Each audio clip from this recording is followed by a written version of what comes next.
tipo de personas, dijo este país, tiene que cambiar y la vía que escogieron fue la violencia. Yo no comparto esa vía, no comparto que sea la manera, pero es una realidad que ocurre en Colombia. Tenemos un conflicto armado, que es lo primero que tendríamos que entrar a nombrar. La negación de ese conflicto impide poder hacer un adecuado diagnóstico y con un adecuado diagnóstico buscar las adecuadas soluciones. Cuando uno dice en Colombia no existe conflicto, seguramente va a prescribir el tratamiento inadecuado. Hay un conflicto armado, hay una guerra que se vive con muchísimo rigor en los campos de nuestro país, guerra que inició ahí y que probablemente terminará ahí. Siendo así, entendiendo que los que hoy se baten en conflicto, la gran mayoría de ellos son hijos del pueblo colombiano, son campesinos que terminan por las condiciones de pobreza o por las mismas dinámicas de perversión a la que conduce la guerra, terminan entrando a un grupo o a otro. A mí me duele muchísimo saber que cualquier colombiano muere en el conflicto independientemente de la bandera que lleve en el hombro. Diga FARC, diga ELN, diga AUC, diga ejército, diga policía. La gran mayoría de esos que mueren en el conflicto son hijos de este pueblo, son colombianos que pudieron haber estado haciendo cualquier otra cosa y que quedaron inmersos en esta vorágine de tragedias, de dolor, de sufrimiento. Y por eso es que considero absolutamente necesario que los diálogos de paz avancen. Y hay un apoyo irrestricto a las negociaciones que se están dando en La Habana, a las posibles negociaciones que vendrían después con otros grupos armados al margen de la ley. Aún así, ¿se construye ahí la paz? Yo pienso que no. La paz no es exclusivamente el silencio de los fusiles. La paz tiene que ver con muchas otras cosas. La paz tiene que ver con la construcción de condiciones sociales propias para que la violencia no mute de un escenario a otro. No que se dejen de llamar a buses, se empiecen a hacer macrims, ni nada por el estilo. Que la gente tenga oportunidades para que el conflicto no se perpetúe en el tiempo. ¿De qué sí nos va a servir ese elemento que o estas negociaciones que se están dando con los grupos armados de la ley? Para trascender esos escenarios de la conflictividad social que por cierto va a permanecer después de la firma de la paz. No se acaba el conflicto, la conflictividad social permanece en tanto no se solucionen las condiciones estructurales que llevaron al inicio de esa guerra y en tanto no se genere el acceso efectivo de los colombianos a sus derechos y unas condiciones de vida distintas para el pueblo en su conjunto. ¿Cuál es el gran avance de estos diálogos que se están haciendo en La Habana y que espero se hagan con otros grupos? Que migre el conflicto de los campos, de la guerra, hacia la política.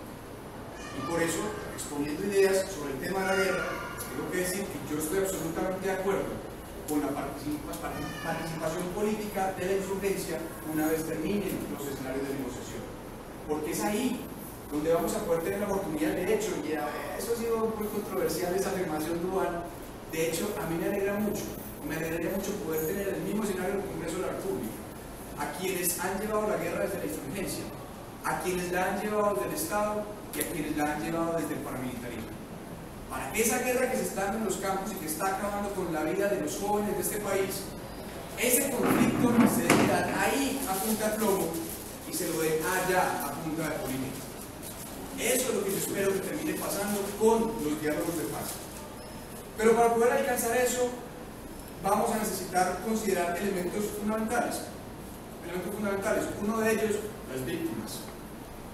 Colombia es un país lleno de víctimas por donde usted mire.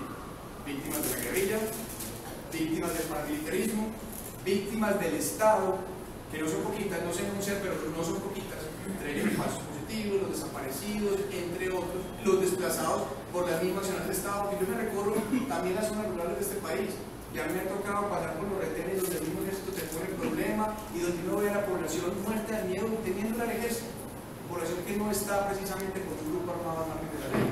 Hay víctimas de todos lados. ¿Qué tenemos que hacer? Y esto que yo estoy diciendo no lo construyo yo. Yo me he sentado a escuchar juiciosamente víctimas de conflicto en el país. He estado en el nordeste antioqueño en foros con las personas que sufrieron el conflicto allí. He estado en el oriente conociendo la problemática de municipios como Granada, donde casi 20.000 personas fueron desplazadas y donde todos los actores masacraron, donde todos los actores causaron dolor y sufrimiento. Hay que empezar entonces con el tema de víctimas, hacer un reconocimiento de su existencia y avanzar en procesos, el más importante de todos, de construcción de memoria. Para poder superar el conflicto en Colombia tenemos que construir memoria, y una memoria que no sea selectiva. ¿Y una memoria de cara a qué? Una memoria de cara a la construcción de verdad, de justicia, de reparación y de garantía de no repetición. Yo escuchaba hace poco a los que montaron el Salón de la Memoria en Granada, diciendo que este es un salón que solo se puede construir una vez. Si se construye la segunda vez, fue un fracaso. El hecho de que ellos puedan conocer su historia, puedan ver ahí, en ese Salón de la Memoria, reflejado lo doloroso que fue esa época para ellos, les permite como comunidad también formar los mecanismos para evitar que eso vuelva a ocurrir. Y por eso ese Salón de la Memoria solo se puede construir una sola vez. Dentro de los elementos más conflictivos que vamos a tener, porque allá en La Habana, yo estoy de acuerdo con el senador Robledo en eso, o en los otros diálogos no se va a solucionar el problema social del país. De hecho, conociendo los acuerdos que se han firmado, o lo que se está hasta ahora, que se conoce de los acuerdos agrarios, falta mucho, muchísimo ahí por no decir que se va a solucionar el problema de campo de los acuerdos firmados en La Habana. Por eso tocaría entrar a profundizar esos elementos desde un ejercicio del Congreso de la República y desde una apropiación que las mismas comunidades tengan del problema. Pero lo que sí es cierto es que en el tema de justicia, el gran meollo del asunto, el gran obstáculo, está justicia hasta dónde. Todos los procesos de paz en el mundo tienen que pasar por un ejercicio de perdón. Si el pueblo colombiano no perdona, si los colombianos no perdonamos, si las víctimas de la guerrilla no perdonan, si las víctimas de los paramilitares no perdonan, si las víctimas del Estado no perdonan, si los colombianos no perdonamos, difícilmente vamos a poder construir eso. Por eso pensarnos un ejercicio de justicia tiene que ser precisamente un ejercicio de justicia de cara a pensarnos ese país en posconflicto, armado. Un país donde yo pueda reconocer que el otro cometió errores en todo este proceso, que hubo muertos, y que esos muertos son reconocidos, y que ese error es reconocido, pero que ya aquí nos toca asumir una posición distinta, ponerle el acento a otro punto, porque si el acento se lo seguimos poniendo a la violencia como respuesta a la guerra, lo que vamos a estar es condenados a una línea histórica de perpetuación del conflicto armado en el país.